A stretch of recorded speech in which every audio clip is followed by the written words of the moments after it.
Hi, hello, good morning. It is the 18th of December 2025, and I am just literally painting the property that I've been renting for the past 9 years. Now, there's been a lot of speculation. I don't know whether speculation is the right word to use, but I've spoken to certain people, and some people have said, "Why are you painting the house? That you don't need to paint it. When you moved in, it looked like absolute shit." Okay, there was kids stickers on the wall in the bedroom. There was kids stickers in the bathroom, all the way around the bath. That when I actually removed them, the silver paint that they'd used around the bath itself literally came off. So there was nothing I could do about that. All right. There were stickers in the bathroom that were obviously put in by the previous tenant, and my landlord had just decided, fuck it, I'm not even going to bother to clean the house, yet alone like redecorate. The wall in the living room had the word dream in vinyl stickers on the wall. And as I've explained in previous videos, these stickers, although they do actually stick to the wall, 9 times out of 10, they will actually come off a wall without there being any damage. However, the ones in the bathroom, because it's an area that is constantly subjected to moisture, and the paint that they decided to use, whether it was my landlord or the previous owner of the house, wasn't waterproof or wasn't the right paint to use in a bathroom. Over the past 9 years, it has been general wear and tear. There's nothing I can do about it. Every time I have a bath, every time I have a shower, even with the window open, because the extractor fan didn't get fixed until 2025. So that's right. The extractor fan in the bathroom hasn't worked since 2016. It never got fixed till 2025. Even though I mentioned it, even though when I had my electrical safety inspection and I said to the electricians, this plug socket doesn't work, the extractor fan doesn't work, there's problems with the light switches in the house. Whenever you plug in too many appliances in the kitchen, it trips the electric box, which is good because then I'm not going to get electrocuted. But after replacing some of the plug sockets myself, not me personally, but actually having them replaced, there is a clear evidence that the property is on the old red and black wiring, and that basically some of the plug sockets that have been replaced, they hadn't even been wired in properly. And that could explain why the electrics do trip on occasions. But I'm not going to go around taking off all the face plates in the house to check the wiring. One, because it would just be dangerous. And two, I wouldn't really know what I would be looking for, as I'm not an electrician. But speaking to and putting photos on social media, people who appear or seem to have a little bit more knowledge about how to wire up a plug or what the wiring should look like have said, for fuck's sake, how have you not died in that property? How have you not been electrocuted? So, despite my landlord not maintaining the house, I have and I will paint the rooms.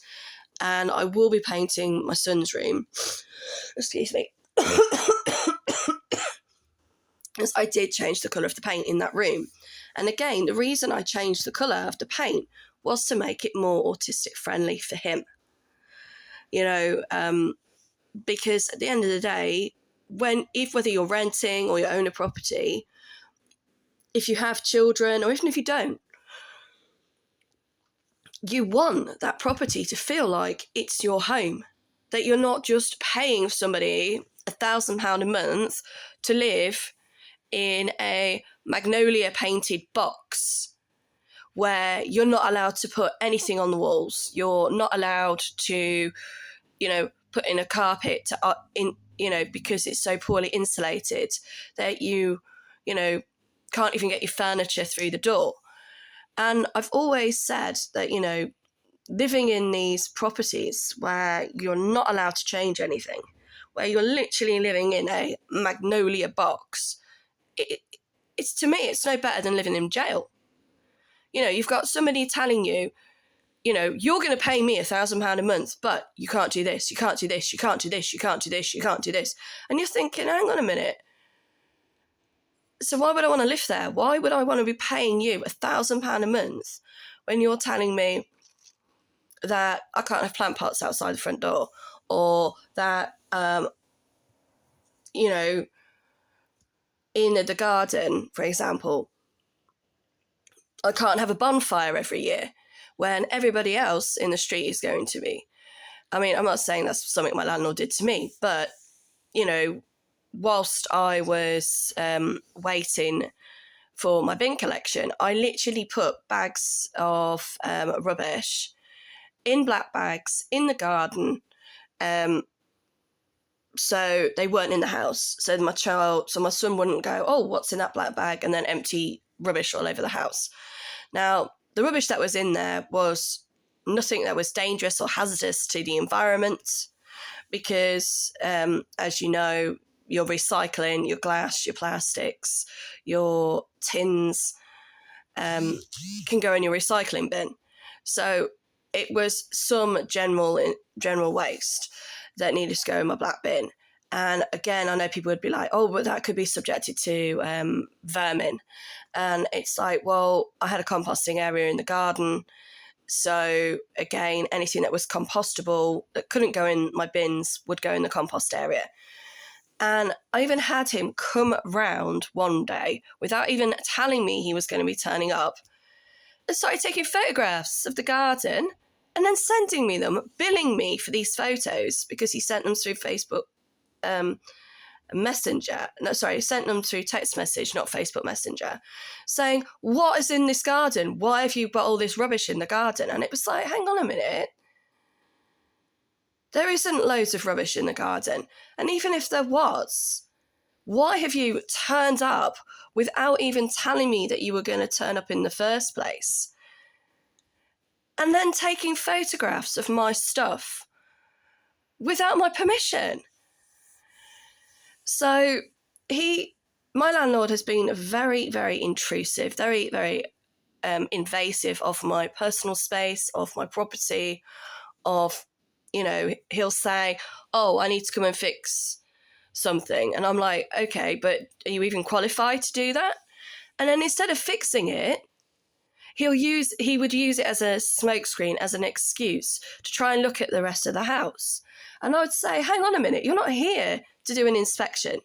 There isn't even anything in my tenancy agreement that says that you can just turn up whenever you feel like it and start interfering with my personal life.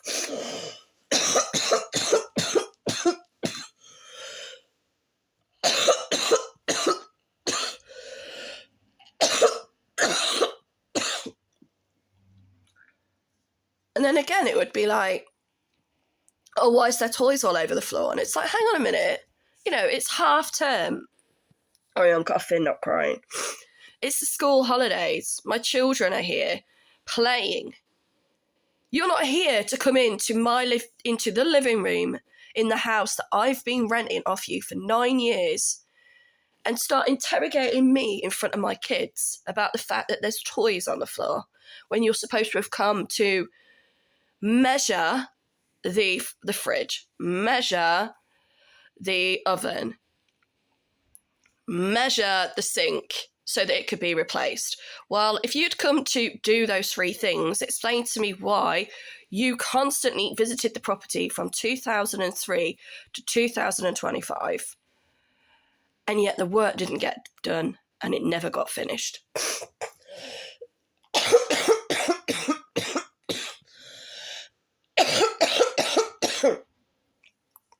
And then what you left me with is even in a more poor shit state than what it was when I moved in. I mean, I don't care if a kitchen is not out of date. I don't care, what anything looks like in a property. I've rented a property that used to be owned by an old woman, And again, we never painted it, we never decorated it, we just lived there. We lived with what we had. Because 2 weeks after moving in, we got told that it was going to be sold, and we were basically, in a way, used to pay for her care home while they tried to get somebody to buy the property. So we were only there 6 months, even though we wanted a long-term tenancy. And everyone who came in to view the house was like, oh, it's going to need decorating. Oh, it's going to need a new carpet. Oh, it's going to need all the wood taken off the walls, and it's going to need this, and it's going to need that. And we're like, it's not my house. It's not my house. We just got lied to by the estate agent. We're told we were going to be here for at least a year, and within 3 months, they decided to put the house on the market. So I will not deliberately go out of my way in a rental to decorate or add value to a property that I know I'm not going to own. However, I have lived here for 9 years, and paying to repaint each wall in the rooms is just something that I would expect to be asked to do anyway. So that's why I'm doing it. So hopefully I will get all the painting done by Monday of next week. So we'll see how that goes. And at the moment, the kids are still at school and they wake up on Friday. And that is where I am. Now, unfortunately, I've been told that I'm still not likely to get an answer as to whether or not my tenancy agreement or my Section 21 was even legal until the new year now. Which, again, just purely shows the negligence of Nuneaton and Bedworth Borough Council. But not just them. Sorry, I'm a little bit congested. But also the estate agent that I rented the house off in the first place. So be safe, be well, be warm. Please feel free to leave some comments. Please bear in mind, though, anything that is abusive or disrespectful to myself or anyone else on any of my posts will be removed. But if you can, obviously, give any feedback, then that'd be very much appreciated. And I will continue to post in the hope that hopefully some of the things that I do put online are helpful to anyone else that may be in a similar situation to myself, or even in a worst case situation, which I hope is not the case. But I do know so many people out there are living in rented accommodation where the landlords do not fix the property. They do not even maintain it and do the basics. And environmental health just don't have the power to help you. You can contact them and they'll turn up. But as I've known from working with them for the past 3 years, most of the time what they say and what actually ends up being done is a totally different matter and a totally different thing. So don't feel intimidated.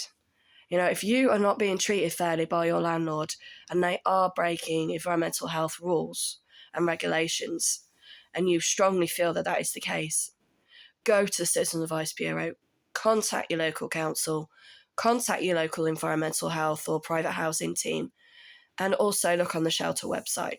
So take care and all the best.